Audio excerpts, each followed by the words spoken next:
Qué gusto enorme estar acá para desentrañar juntos una de las piezas más fascinantes de la literatura. Hoy nos toca explorar una verdadera obra maestra del genio argentino Jorge Luis Borges, El libro de arena. A lo largo de este análisis, vamos a ir desarmando este cuento paso a paso, viendo los personajes, los temas más profundos y, claro, ese inconfundible terror filosófico que Borges maneja, bueno, como nadie. Arranquemos nomás este recorrido por un laberinto donde las reglas de nuestra realidad, literalmente, dejan de existir. Para entrar en tema, planteemos una pregunta monumental.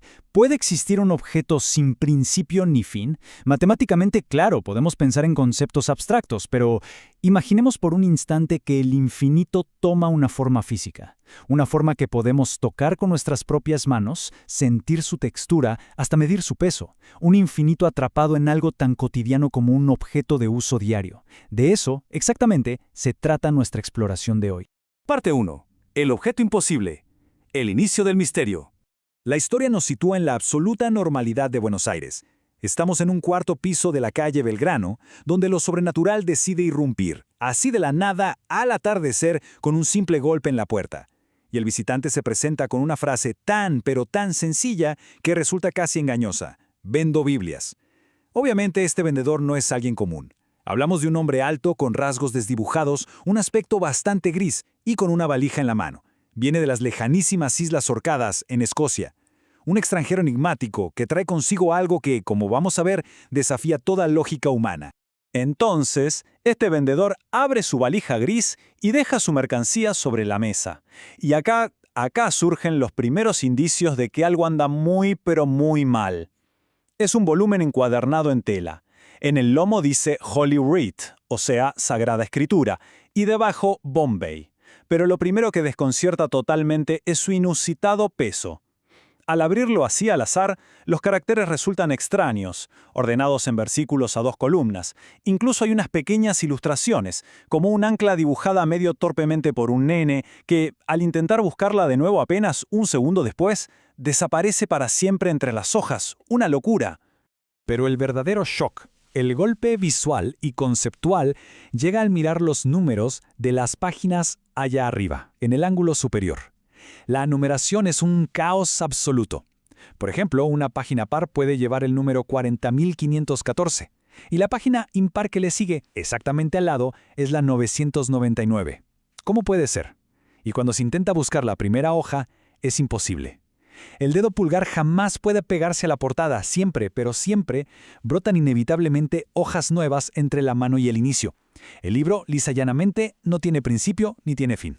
Pasemos a la parte 2, la prisión del infinito, el descenso a la obsesión.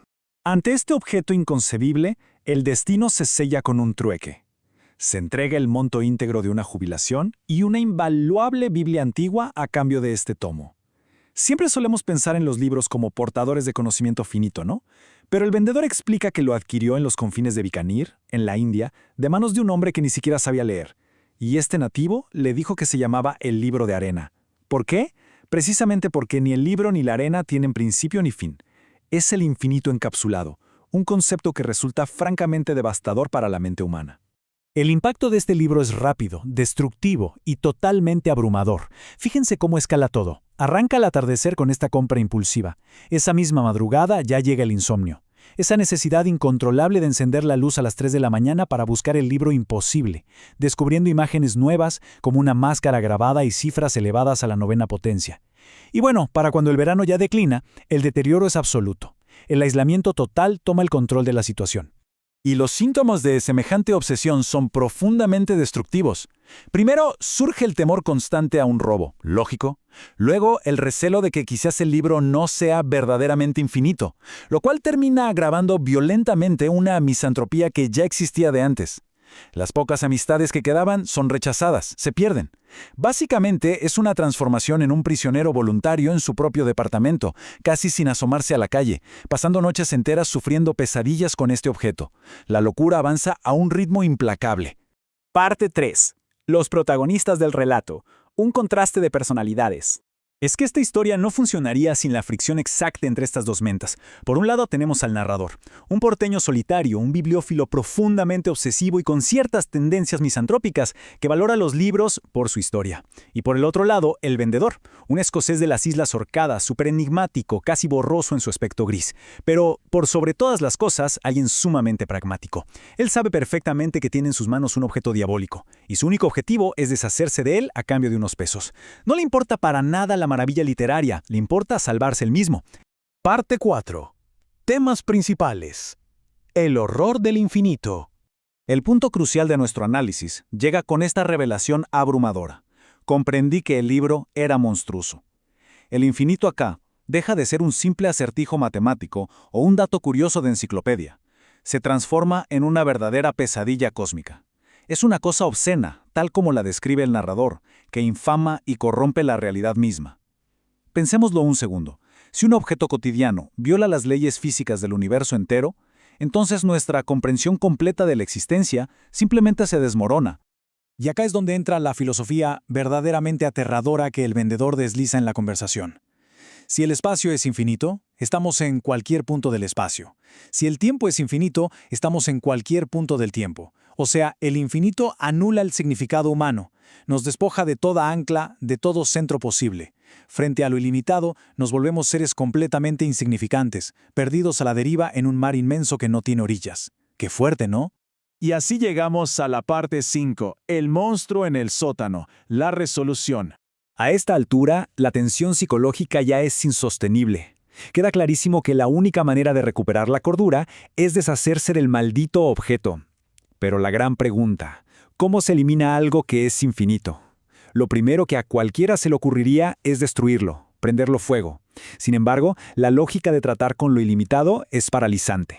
Surge este temor tremendo de que la combustión de un libro con infinitas páginas sea parejamente infinita. El resultado sería un humo eterno que terminaría asfixiando al planeta entero. No se puede simplemente destruir una anomalía cósmica. Hay que ocultarla. Entonces, recordando aquella vieja frase de que el mejor lugar para ocultar una hoja es un bosque, surge un plan de escape. El destino elegido es la Biblioteca Nacional en la calle México, un edificio inmenso que custodia nada menos que 900,000 libros. Aprovechando un descuido de los empleados, se da el descenso por esa escalera curva hasta llegar al sótano húmedo donde guardan periódicos y mapas. Y ahí, finalmente se abandona el libro de arena en uno de los oscuros anaqueles. Cuidadosamente, el plan exige no fijarse a qué altura ni a qué distancia de la puerta queda. Así, el monstruo queda perfectamente camuflado entre sus semejantes. Existe un alivio final, sí, pero mezclado con el terror persistente de no querer pasar ni a una cuadra de la calle México. Y todo esto nos deja con una reflexión final sumamente provocativa para cerrar este análisis. ¿Es el conocimiento infinito el mayor de los monstruos? Si pudiéramos acceder a absolutamente todo, sin ningún tipo de límites, ¿eso nos elevaría o terminaría consumiendo y corrompiendo nuestra realidad hasta volvernos prisioneros? Es una pregunta profundamente inquietante que queda flotando en el aire mucho después de haber cerrado las páginas de este relato magistral. ¿Qué viaje literario fascinante ha sido desarmar este laberinto de Borges? Hasta nuestra próxima inmersión literaria.